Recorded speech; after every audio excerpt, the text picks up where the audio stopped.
శివుడి యొక్క జననం ఎలా జరిగింది అని మీరెప్పుడైనా ఆలోచించారా? అలాగే శివుడి తల్లి ఎవరు? తన తండ్రి పేరేంటి? శివుడు ఎవరి దగ్గర శిక్షణ తీసుకున్నాడు? అలాగే శివుడు గురువుగా ఎవరెవరికి శిక్షణ ఇచ్చాడు? ఇలాంటి ఎన్నో ప్రశ్నల గురించి ఈ వీడియోలో సంబంధించిన ఒక కథ గురించి తెలుసుకుందాం. శివ పురాణం ప్రకారం భగవంతుడైన శివుడిని స్వయంభువు అంటారు. అంటే అర్థం శివుడి యొక్క జన్మ అనేది స్వయంగా జరిగింది. శివుడికి తల్లి తండ్రులు లేరు అని మనం అర్థం చేసుకోవాలి. అందుకే శివుడు పంచభూతాల్ని కంట్రోల్ చేయగలడు. దీనివల్ల శివుడికి మృత్యు అనే భయం కూడా లేదు.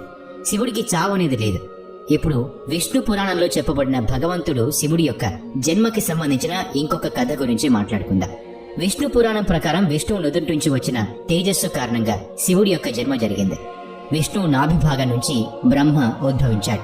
అయితే విష్ణువు జన్మ గురించి శివ పురాణంలో ఉంది. శివుడు ధ్యానం చేస్తూ రుద్రాక్షమాలను లెక్కిస్తూ ఉన్నప్పుడు ఒక రుద్రాక్ష నుంచి విష్ణువు జన్మించాడు.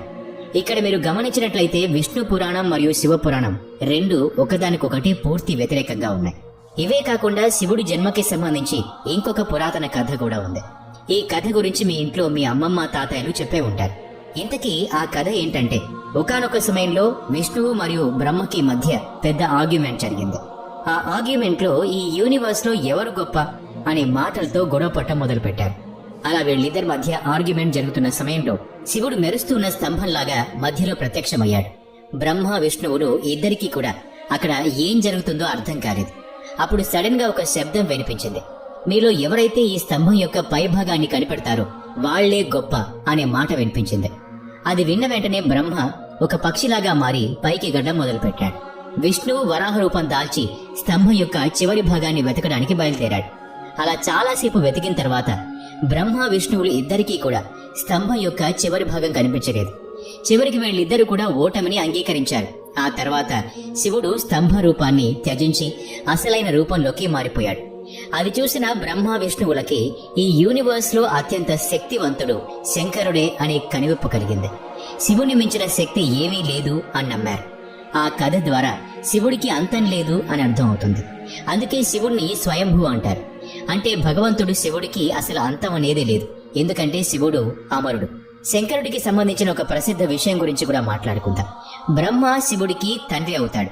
ఈ స్టోరీ ప్రజల మధ్యలో చాలా ప్రసిద్ధి చెందింది. ఒకవేళ ఈ స్టోరీ నిజమైతే అసలు ఏ విధంగా శివుడు బ్రహ్మకి పుత్రుడవుతాడు? ఈ ప్రశ్నకు సంబంధించి విష్ణు పురాణంలో ఒక కథ కూడా ఉంది. విష్ణు పురాణం ప్రకారం భూమి, ఆకాశం అలాగే ఈ పూర్తి యూనివర్స్ నీటిలో మునిగిపోయి ఉంది. ఆ సమయంలో విష్ణువు తప్ప ఇంకెవరూ కూడా లేరు. ఆ సమయంలో కేవలం విష్ణువు మాత్రమే నీటి మీద తేలుతూ ఉన్నాడు. ఆ తర్వాత విష్ణువు నాభి నుంచి ఒక కమల పుష్పంలో బ్రహ్మ జన్మించాడు. బ్రహ్మ విష్ణువుడు ఇద్దరూ కూడా ఈ యూనివర్స్ గురించి మాట్లాడుతూ ఉన్నప్పుడు మధ్యలో శివుడు ఉద్భవించాడు. అప్పుడు బ్రహ్మ శివుణ్ణి గుర్తుపట్టలేదు. అప్పుడు శివుడు అక్కడి నుంచి మాయమైపోయాడు. ఇదంతా గమనించిన విష్ణువు బ్రహ్మకి దివ్య దృష్టి ప్రసాదించి శివుడి గురించి గుర్తు చేశాడు. ఆ తర్వాత బ్రహ్మదేవుడు తన తప్పును తెలుసుకుని శివుణ్ణి క్షమాపణ అడిగి పుత్రుడి రూపంలో తనకి జన్మించమని శివుణ్ణి అడిగాడు. అప్పుడు శివుడు బ్రహ్మదేవుడి ప్రార్థనని అంగీకరించి ఆశీర్వాదమిచ్చాడు. ఆ తర్వాత బ్రహ్మదేవుడు ఈ సృష్టిని సృష్టించే సమయంలో తనకి ఒక పిల్లవాడి అవసరం పడింది. అప్పుడు శివుడి యొక్క ఆశీర్వాదం బ్రహ్మదేవుడికి గుర్తొచ్చింది. వెంటనే శివుడి కోసం బ్రహ్మ తపస్సు చేయడం మొదలుపెట్టాడు. అలా కొంతకాలం తర్వాత శివుడు ఒక బాలుడి రూపంలో బ్రహ్మ ముందు ప్రత్యక్షమయ్యాడు. ఆ బాలుడు బ్రహ్మ ముందు నిలుచుని ఏడుస్తూ ఉన్నాడు. అప్పుడు బ్రహ్మ ఆ బాలుణ్ణి ఎందుకు ఏడుస్తున్నావు అని అడిగాడు. అప్పుడు బాలుడు నాకు ఎలాంటి పేరు కూడా లేదు అని సమాధానమిచ్చాడు. అలా బ్రహ్మదేవుడు ఆ బాలుడికి రుద్ర అనే పేరు పెట్టాడు. ఆ పేరుకు అర్థం ఏడుస్తూ ఉన్నవాడు అని. ఆ పేరు పెట్టినప్పటికీ కూడా ఆ బాలుడు ఏడుపు ఆపలేదు. దాంతో బ్రహ్మ ఇంకో పేరు పెట్టాడు. రెండో పేరు కూడా ఆ బాలుడికి నచ్చలేదు.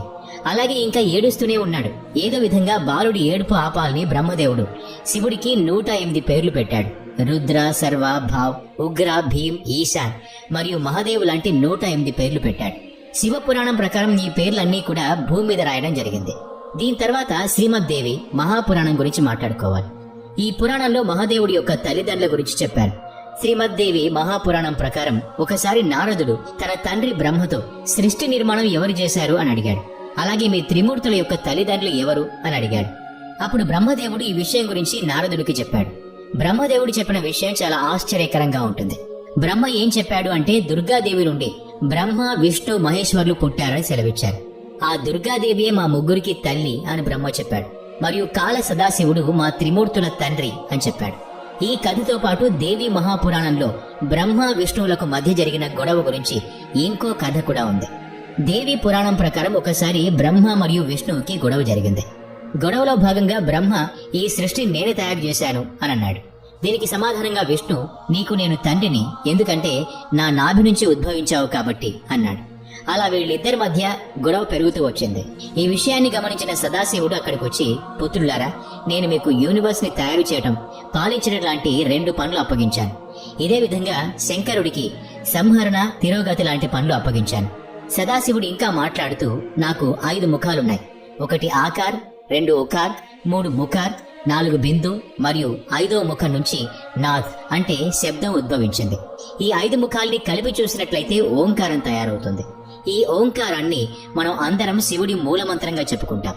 సదాశివుడు ఇంత చెప్పిన తర్వాత శివుడి కంటే బ్రహ్మాండం మొత్తంలో ఎవరు కూడా శక్తివంతుడు కారు అని బ్రహ్మ విష్ణువులకి అర్థమైంది.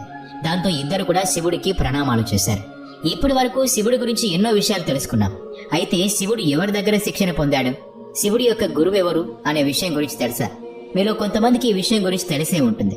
శివుడు పూర్తి విశ్వానికి గురువుగా చెప్పుకుంటారు. అయితే ఇక్కడ ప్రశ్న ఏంటి అంటే, శివుడు ఎవరికి గురువుగా శిక్షణ ఇచ్చాడు?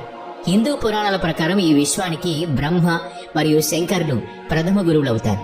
వీళ్ళిద్దరూ కూడా ఈ సృష్టిని తయారు చేశారు. బ్రహ్మదేవుడు తన మానస పుత్రులకు శిక్షణ ఇచ్చాడు. అలాగే శివుడు తన జ్ఞానాన్ని 7 శిష్యులకు ఇచ్చాడు. అంటే శివుడు 7 శిష్యులకి గురువుగా చెప్పుకోవచ్చు. ఆ 7 శిష్యుల్ని ఈ రోజు మనం సప్త ఋషులు అని పిలుస్తూ ఉంటాం.